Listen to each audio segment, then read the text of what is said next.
bago tayo mag-proceed sa interview, gusto ko lang magpakilala ka muna sa manonood.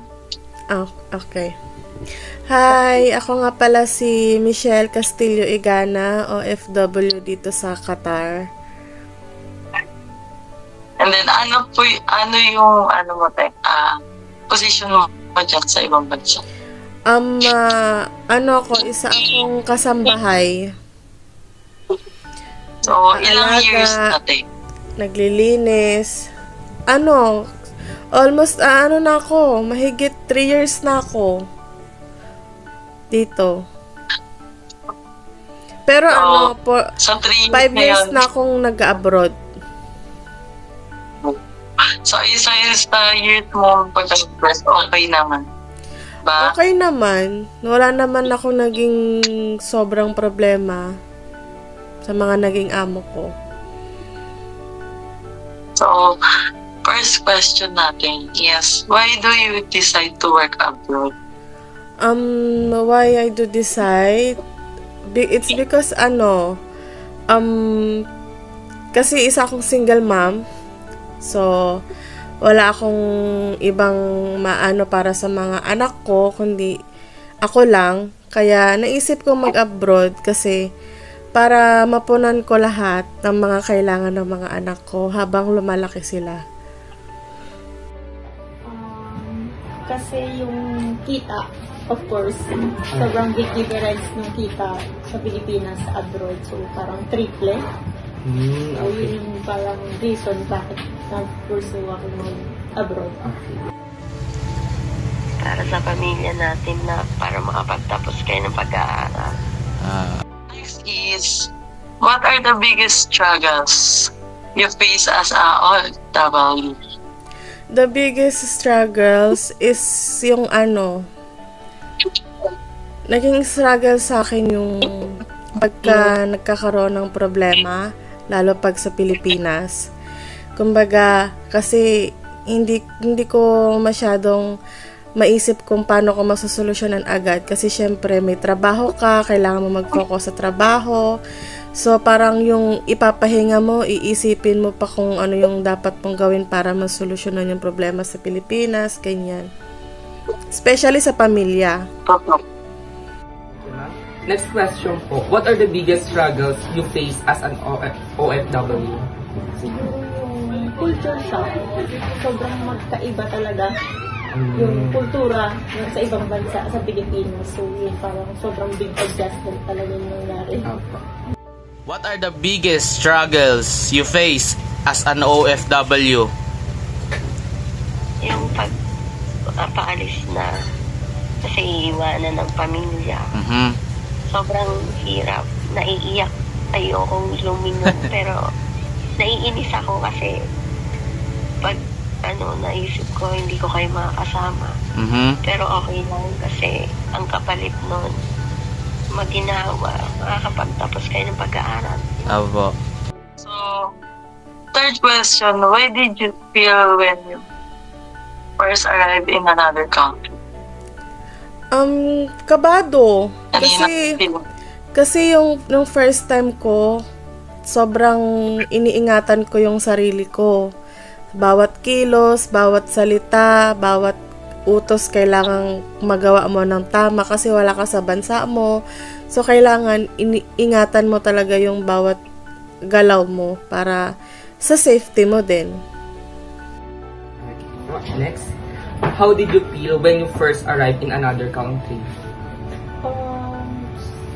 Parang nakaramdam naman ako ng saya nung una kasi syempre parang iba yung temperatura. Yes. So from tropical country to winter, parang parang mapipin mo na ka, makakasuot na ka ng winter jacket.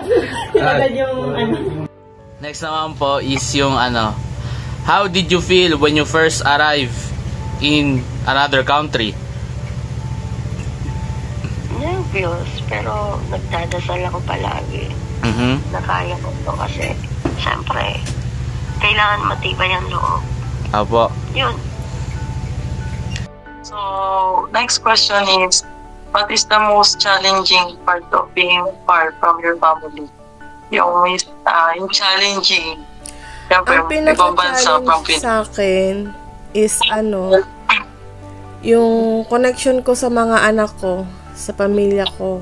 Mostly sa mga anak ko kasi syempre nasa probinsya sila. So, 'di ba, mostly sa probinsya is mahina yung signal.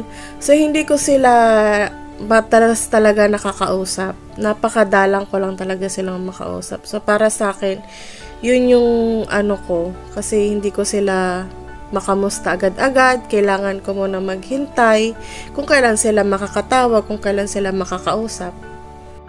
Okay, ma'am. Next po, what is the most challenging part of being far from your family? Yung time difference. So, parang, I think 7 hours time difference. Parang, parang pinaka-struggle since mahirap makapag-communicate. Okay, thank you, ma'am. What is the most challenging part of being far from your family?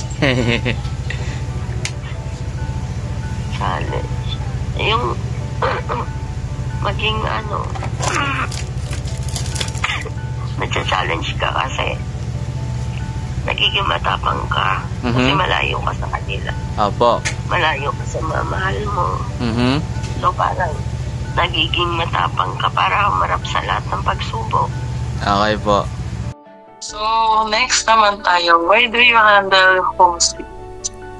Homesick is maraming beses ko na rin napagdaanan yung homesick na sobrang hindi ko na nung una. Pero nung tumagal naman, nakakaya ko siya kasi alam mo yung pinopokus ko sa trabaho, ginugugol ko sa trabaho. Minsan pagtapos na ng trabaho ko, nililibang ko yung sarili ko para kahit pa paano hindi ako makaramdam ng homesick. So, what way? What way? Sometimes nagti-TikTok. Ganun lang kadalasan ginagawa ng mga OFW TikTok, sa Facebook, nanonood, ganyan. Nagsa-selfie. Yun. So, na-handle mo naman. So, next po, how do you handle homesickness? Nakikipag-meet ako sa mga co-Filipinos ko doon. Then, kain Filipino food, syempre. Okay. Yun. So, ito naman po is, how did you handle homesickness? Pag nalulungkot, lumalabas ako ng bahay. Tumitingala sa langit. Nagdadasal. Okay po, ma. Yun. what advice can you give to someone who wants to work abroad naman? Ang advice ko, para sa mga gusto ding mag-abroad, tama ba? Sa mga gusto mag-abroad. Ang pag-abroad kasi is, para yung, alam mo, kasabihan sa pag-aasawa, na parang kaning mainit na pag sinubo mo, iluluwa. Ang pag-abroad kasi, hindi mo yan basta papasukin lang Papasukin na pwede kang makalabas agad. Na pwede kang makauwi agad. Kasi marami kang pinagdaanan. Marami kang pagdadaanan sa Pilipinas bago ka makapag-abroad. So, ang pag-abroad, lakasan lang talaga ng loob. Tatag, tapos malawak na pangunawa, mahabang pasensya, tibay ng loob na kaya mong mag-abroad. What advice can you give to someone who wants to work abroad? Kung yun yung nasa puso nila, i-push nila kasi maganda naman talaga yung opportunity sa ibang bansa.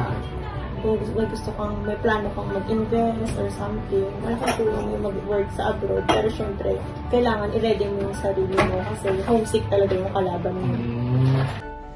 So, next naman po is yung what advice can you give to someone who wants to work abroad? Mga advice sa mga gusto mag-abroad. Kailangan matapang ka, malakas loob. Mag-pray palagi. Apo. At maging desidido ka. Determinado. Para maharap mo yung malayo ka sa pamilya, makayanan mo, ganun. Tapos mag-pray ka lang palagi.